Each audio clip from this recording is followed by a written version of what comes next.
Alors bonjour, dans cette vidéo je vais vous montrer les plus de Notepad++.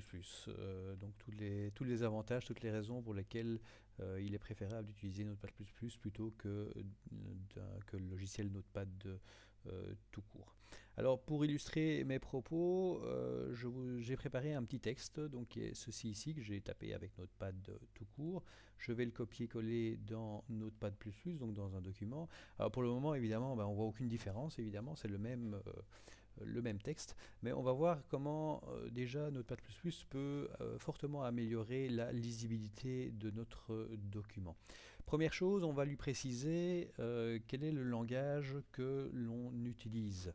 Donc ici c'est du HTML, hein, si vous ne le connaissez pas.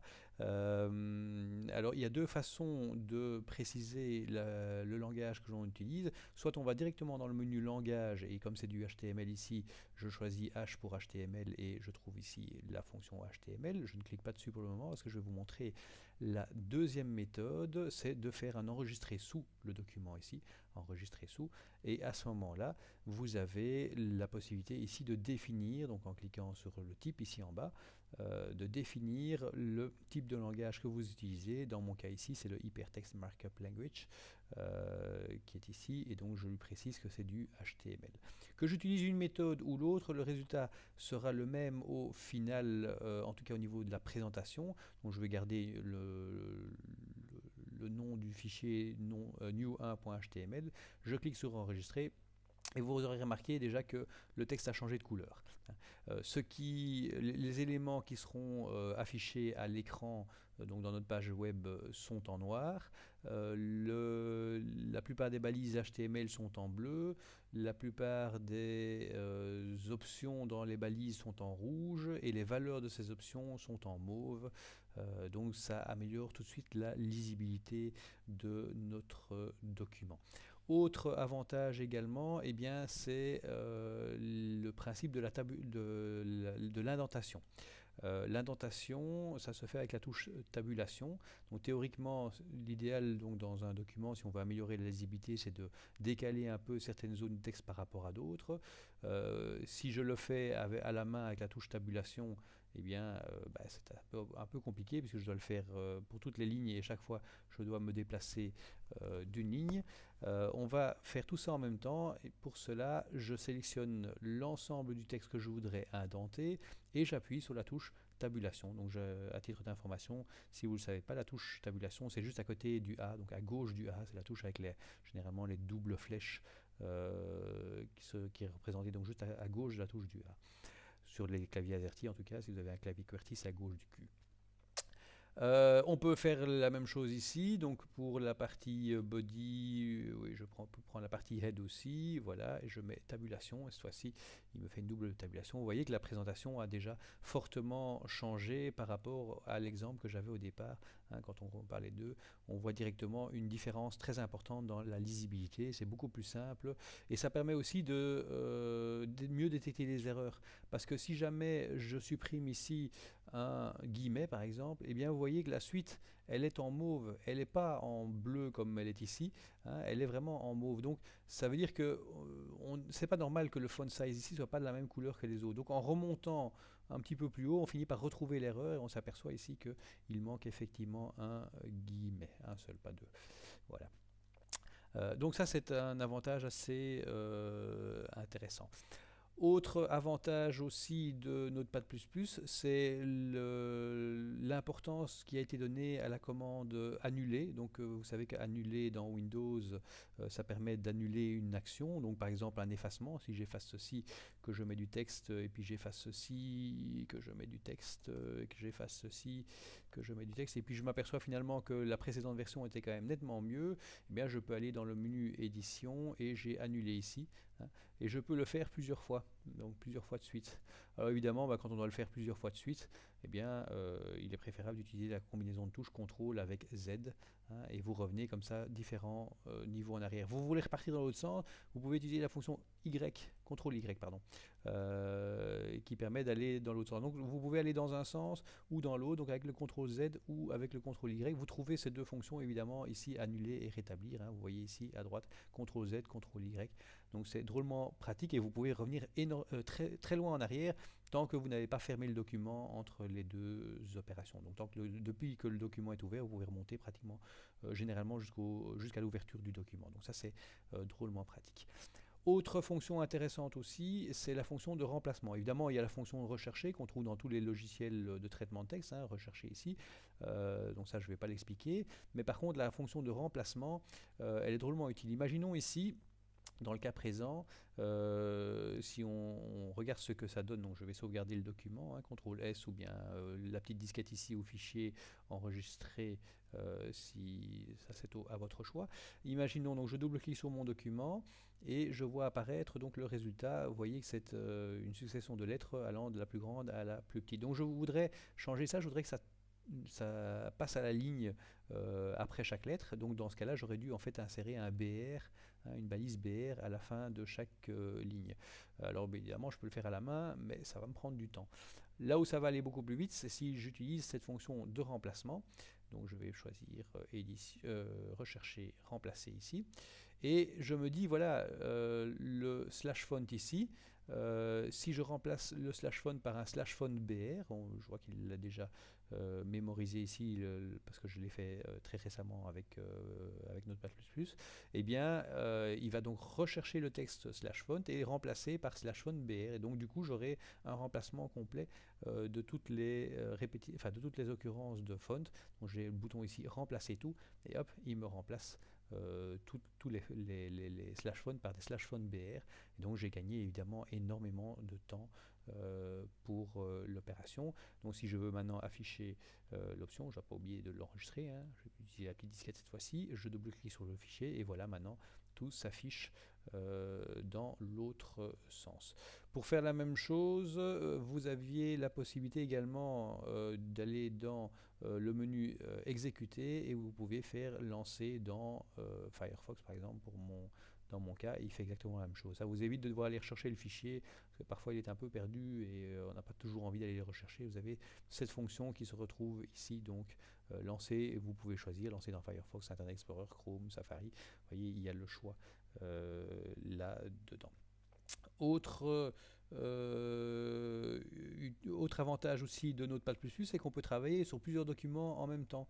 Si je clique sur nouveau ici, il me crée un nouvel onglet, alors que l'autre est encore là, ici à gauche, hein, et on peut comme ça travailler sur 2 ou 3 documents en même temps, hein. Si je reprends mon texte original ici, comme ceci, hop là.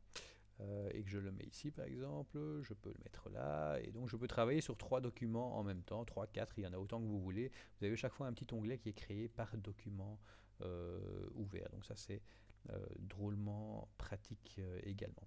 Autre fonction également, c'est certaines petites fonctions assez pratiques. Je mets par exemple ici du texte, je mets ici du texte, voilà, et ce texte j'aurais voulu le mettre finalement en majuscule parce que je trouve qu'en minuscule il donne pas bien. Et bien vous pouvez aller dans édition, majuscule, minuscule, et vous pouvez tout mettre en majuscule, et voilà le texte maintenant transformé en majuscule. Même chose si vous voulez commenter une partie du texte, donc je rappelle, mettre une ligne en commentaire, ça veut dire en fait désactiver son utilité, enfin désactiver son fonctionnement. Donc la personne qui consultera votre document ne le verra pas, enfin en tout cas pas s'il le voit sous Internet Explorer ou Firefox, et donc ça permet de désactiver certains textes ou de mettre des commentaires dans du texte, qui est toujours utile pour aider à la compréhension le jour où on doit se relire. Et bien vous pouvez aller dans édition et vous pouvez choisir commentaire, commenter en mode ligne ici, et automatiquement il a mis les balises de mise en commentaire. Donc cette ligne n'a plus d'utilité maintenant, enfin ne fonctionne plus, n'a plus d'effet en tout cas sur votre code HTML. On peut évidemment le retirer. Si je vais sur ligne, sur commentaire, j'ai décommenté ici et puis il le retire, il remet de nouveau en mode normal. Vous avez vu au passage qu'il avait transformé la couleur pour le mettre en vert. On peut le faire pour un bloc entier. Vous voulez désactiver un bloc pour une période plus ou moins temporaire. eh bien vous allez dans commentaires et ici vous avez commenté le bloc sélectionné et voilà, ce bloc-ci n'aura plus aucun effet. Si je sauvegarde mon document ici et que je double-clique ici, eh bien en principe il ne devrait plus y avoir que le texte. Je mets ici du texte. Voilà, donc c'est drôlement pratique comme fonction, hein. Vous avez donc quelques petites fonctions assez utiles. Je vous laisse éventuellement découvrir les autres à ce niveau-là. Vous avez remarqué aussi également la possibilité d'indenter, mais je vous l'ai expliqué tout à l'heure avec Tab et Shift Tab. Mais si vous avez oublié les touches ou les combinaisons de touches, vous les retrouvez assez facilement dans le menu édition également. Alors, autre fonction que je ne vais pas expliquer ici, c'est la possibilité de placer vos pages sur votre site web en utilisant un client FTP qui est intégré à Notepad++. Vous le trouverez en cliquant sur le bouton qui se trouve ici. Si vous ne le trouvez pas là, vous l'avez dans complément NPP FTP ici et Show NPP, voilà, NPP FTP Window. S'il n'apparaît pas dans les compléments, c'est qu'il n'est pas installé. Dans ce cas-là, vous allez dans Plugin Manager, Show Plugin Manager, et là il y a tous les compléments que vous pouvez rajouter, notamment celui-là, donc NPP, je ne sais pas évidemment s'il va me le mettre. Non, il ne me le met pas parce qu'il est déjà installé évidemment, mais bon, vous le trouverez à ce moment-là probablement dans cette liste ici.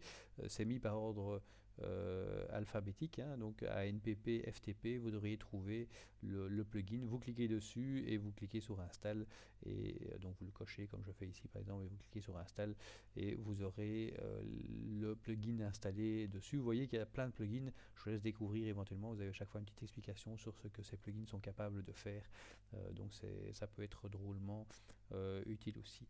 Autre chose aussi, c'est quelques petits paramètres qu'on peut modifier dans le menu paramètres. Dans le menu paramètres, vous avez l'option préférence ici.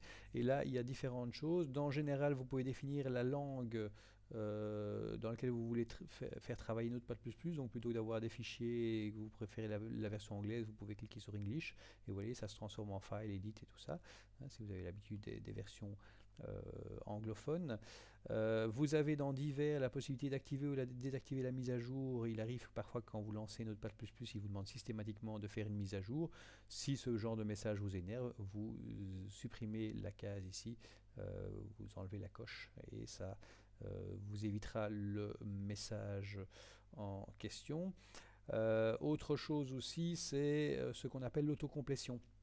L'autocomplétion, c'est la capacité de compléter en fait ce que vous êtes en train d'écrire avec Notepad++.